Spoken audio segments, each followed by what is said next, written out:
ভারতীয় স্বর্ণযুগের একজন বর্ষীয়ান অভিনেত্রী ছিলেন কোয়েল মল্লিক। এতদিন পর্যন্ত তিনি দক্ষতার সঙ্গে বহু অভিনয় করেছেন। বর্তমানে জানা যাচ্ছে রঞ্জিত মল্লিকের সঙ্গে, এমনকি প্রসেনজিৎ চট্টোপাধ্যায়ের সঙ্গে নতুন সিনেমায় পা রাখবেন। এতদিন পর্যন্ত এটাও শোনা গিয়েছিল, যেহেতু রচনা বন্দ্যোপাধ্যায় দিদি নাম্বার ওয়ানে ঠিকঠাকভাবে সময় দিচ্ছিলেন না, সেই জন্য দিদি নাম্বার ওয়ানে কোয়েল মল্লিককে রাখা হবে, এটাও জানা গিয়েছিল। কিন্তু আপাতত সেরকমটা হচ্ছে না। যেহেতু রচনা বন্দ্যোপাধ্যায় দিদি নাম্বার ওয়ানটাকে সামলে নেবেন, তাই কোয়েল মল্লিক এখন থেকে প্রসেনজিৎ চট্টোপাধ্যায়, অন্যদিকে রঞ্জিত মল্লিকের সঙ্গে বিভিন্ন অভিনয় করবেন। আপাতত এরকমটাই জানা যাচ্ছে।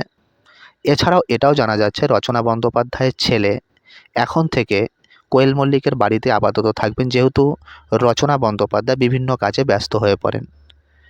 অন্যদিকে বিপ্লব চ্যাটার্জি, কোয়েল মল্লিক, এমনকি রঞ্জিত মল্লিক একত্রিত হয়ে আরও একটি নতুন সিনেমা জগতে চলে আসছেন, এমনকি সিরিয়াল জগতে চলে আসছেন। আপাতত এরকমটাই জানা যাচ্ছে। নেক্সট আপডেট পেতে চ্যানেলটিকে সাবস্ক্রাইব করে বেল আইকনটিকে প্রেস করে সঙ্গে থাকুন। বাই।